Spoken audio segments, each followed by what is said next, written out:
হরি হরি বল। তোমাকে পথের কাঙাল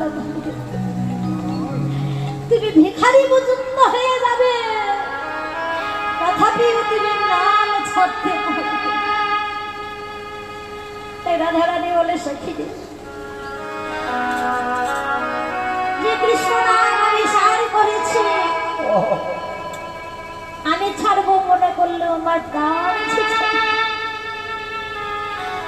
এখন আমার কি মনে হয় জানো, এখন কি মনে হয় জানিস সখী, কেন আমি কৃষ্ণ ভালোবেসেছি?